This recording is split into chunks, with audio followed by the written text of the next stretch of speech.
এবার বিড়ালের সাথে যুদ্ধের জন্য সিংহের গর্জন।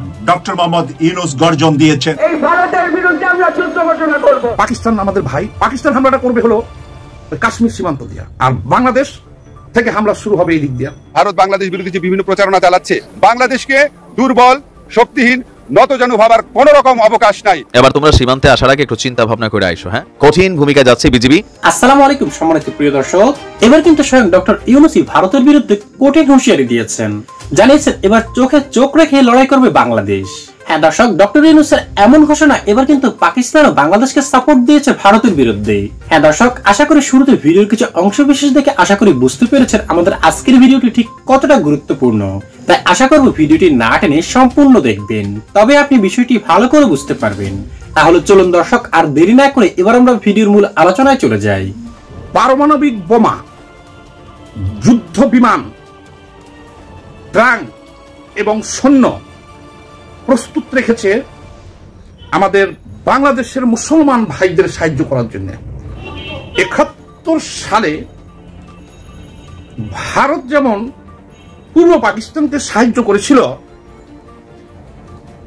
ঠিক তেমনি ২০২৪ সালে এসে এই বাংলাদেশকে সাহায্য করতে চায়। একযোগে ভারতে এবারকার হামলা হবে। পাকিস্তান আমাদের ভাই, তাহলে পাকিস্তান হামলাটা করবে হলো কাশ্মীর সীমান্ত দিয়া, আর বাংলাদেশ থেকে হামলা শুরু হবে এই দিক দিয়া। তাহলে দুই ভাই একসাথে দুই দিক থেকে ভারতে আক্রমণ করা হবে। কি পাকিস্তান প্রস্তুত, তাদের বোমা আছে, পারমাণবিক বোমা আছে, সেটাও বাংলাদেশকে দিবে, তারা প্রস্তুত, অস্ত্র দিবে, সব দিবে, এবং তারা নিজে ওই সীমান্তে হামলা করবে। আর এদিকে জাহাজ দিয়ে অস্ত্র পাঠিয়ে দিব, এখান থেকে বাংলাদেশ হামলা করা হবে, একযোগে দুই ভাই মিলে হামলা করা হবে।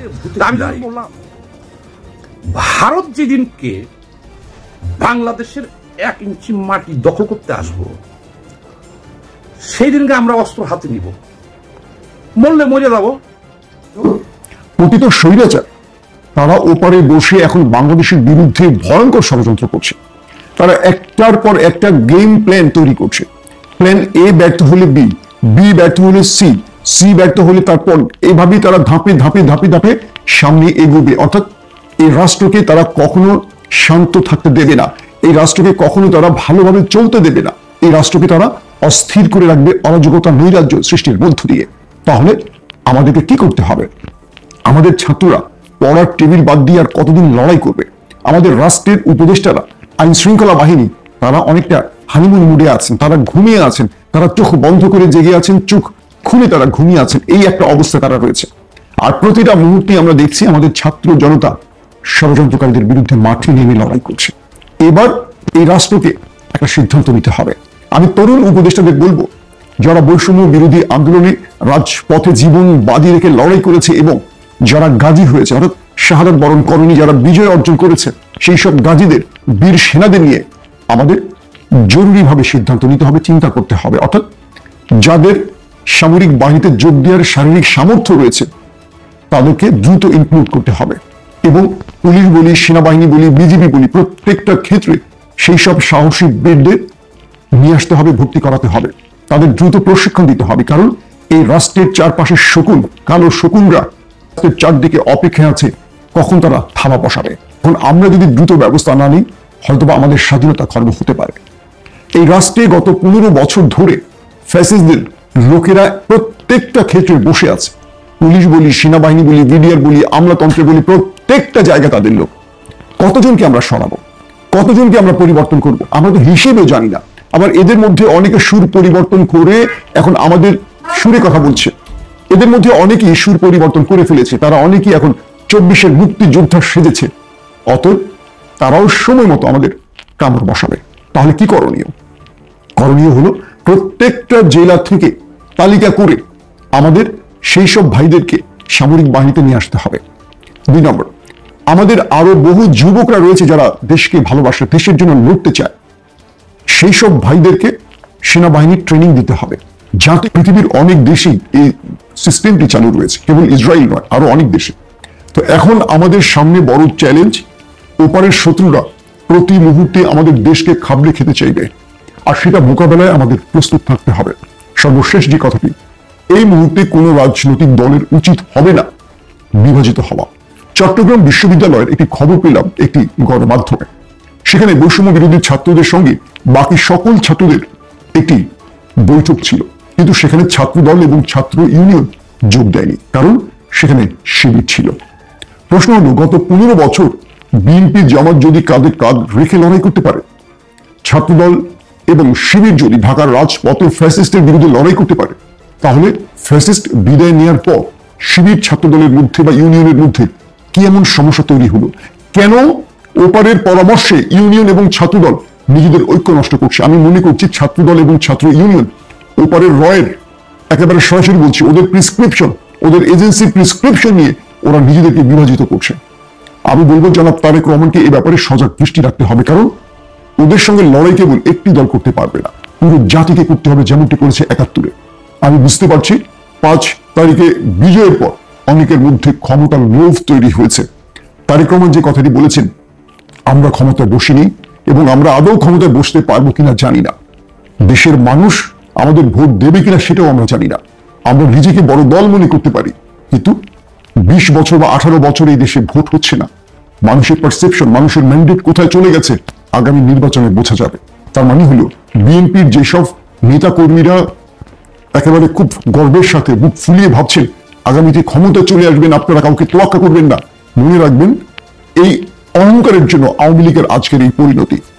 অতএব তারেক রহমানের এই বক্তব্যের সাথে যদি আপনি একমত হন, দ্রুত নিজেদের মধ্যে ঐক্য প্রতিষ্ঠা করেন, দেশ রক্ষায় কৃষক, জনতা, হুজুর, মসজিদের মুয়াজ্জিন, ইমাম, পেশাজীবী, পুলিশ, ছাত্র, একেবারে প্রত্যেকটা পেশার মানুষ, সে উকিল হোক, পুলিশ হোক, চোর হোক, ডাকাত হোক, কেবল ফ্যাসিস্ট না হলেই হবে, কেবল আওয়ামী লীগ না হলেই হবে। তবে আওয়ামী লীগের যে ভাই বোনেরা দেশের পক্ষে অর্থাৎ পতিত স্বৈরাচারের পক্ষে নন, যারা ওপারের ষড়যন্ত্র এই দেশে বাস্তবায়ন করতে দিতে চান না, সেই সব দেশপ্রেমিক ভাই বোনদেরও বলবো এগিয়ে আসেন। তারা আওয়ামী লীগ করুক আর যেই করুক, আমাদেরই ভাই তারা। কিন্তু তারা যদি মোদীর ষড়যন্ত্র বাস্তবায়ন করতে চান এই দেশে, তবে তাদেরকেও রাজাকার হিসেবে এই দেশ থেকে বিতাড়িত করব। আবারও বলছি, এখন আমাদের সামনে ঐক্যের কোনো বিকল্প নেই। মনে রাখবেন, দেশ এক বড় রকম ষড়যন্ত্রের কবলে পড়ে আছে। এই দেশ আমাদেরকে রক্ষা করতে হবে ঐক্যবদ্ধ হয়ে। এবার বিড়ালের সাথে যুদ্ধের জন্য সিংহের গর্জন। ডক্টর মোহাম্মদ ইউনূস গর্জন দিয়েছেন ভারতে বাংলাদেশের পতাকা ছিঁড়ে ফেলার প্রতিবাদে। এবার ডাক দিয়েছেন জাতীয় ঐক্যের মাধ্যমে ভারতকে উত্তর দিতে হবে কঠিনভাবে, ভারতকে শিখিয়ে দিতে হবে বাংলাদেশের মানুষ আর যাই হোক রাজনীতির মাঠে যখন বাংলাদেশ নিয়ে আমাদের স্বাধীনতা সার্বভৌমত্ব নিয়ে যখন কোনো কথা উঠবে, আমরা সকলে একমত, সকলে একসাথে এক লাইনে দাঁড়িয়ে ভারতের ওই কুলাঙ্গাদেরকে আমরা উচিত জবাব দেওয়ার জন্য প্রস্তুত। তাই ডক্টর মোহাম্মদ ইউনূস ঐক্যের ডাক দিয়েছেন, সেই জন্য ওনাকে সাধুবাদ জানাচ্ছি। এই মুহূর্তে জাতীয় সকল পত্রিকায় এই নিউজটি প্রকাশ করেছে, আমি ইত্তেফাক থেকে আপনাদের সামনে তুলে ধরছি। দেশের চলমান পরিস্থিতিতে জাতীয় ঐক্যের ডাক দিতে দেশের প্রধান রাজনৈতিক দলগুলোর পাশাপাশি ধর্মীয় নেতাদের সঙ্গে সংলাপে বসতে যাচ্ছেন অন্তর্বর্তীকালীন সরকারের প্রধান উপদেষ্টা ডক্টর মোহাম্মদ ইউনূস। এর অংশ হিসাবে বুধবার 4 নভেম্বর প্রধান উপদেষ্টা দেশের রাজনৈতিক দলগুলোর সঙ্গে সংলাপ করবেন, পরদিন বসবেন ধর্মীয় নেতাদের সাথে। বাংলাদেশে উনি 2টা ভাগ করেছেন, একটা ভাগ হলো রাজনৈতিক সকল দলের সাথে একই মঞ্চে একই টেবিলে একই সাথে বসবেন আগামীকাল বুধবার বাংলাদেশে। এই অনুষ্ঠানটির মাধ্যমে আমরা বাংলাদেশের নতুন দিগন্ত, নতুন সূর্যের আলো দেখতে পাবো বলে আমরা বিশ্বাস করছি, কারণ ডক্টর মোহাম্মদ ইউনূস সাহেবের দায়িত্ব নেওয়ার 4 মাস পরে জাতীয় ঐক্যের ডাক দিয়ে সবাইকে সাথে নিয়ে দেশপ্রেম এবং দেশের ভিতরে এবং দেশের বাহিরে দেশীয় ষড়যন্ত্র, আন্তর্জাতিক ষড়যন্ত্র, এই বিড়াল ছানাদের ষড়যন্ত্র সাথে মোকাবেলা করতে সকলের কনসার্ন, সকলের মতামত নিয়ে ঐক্যবদ্ধ একটি আওয়াজ আসবে। সেই আওয়াজের জন্য আগামী 24 থেকে 48 ঘন্টা আমাদের অপেক্ষা করতে হবে। প্রধান উপদেষ্টার প্রেস সচিব শফিকুল আলম মঙ্গলবার ৩রা নভেম্বর রাজধানীর ফরেন সার্ভিস একাডেমিতে এক সংবাদ সম্মেলনে বলেন, এই দুটি মিটিং এর উদ্দেশ্য হচ্ছে ন্যাশনাল ইউনিটির ডাক দেবেন।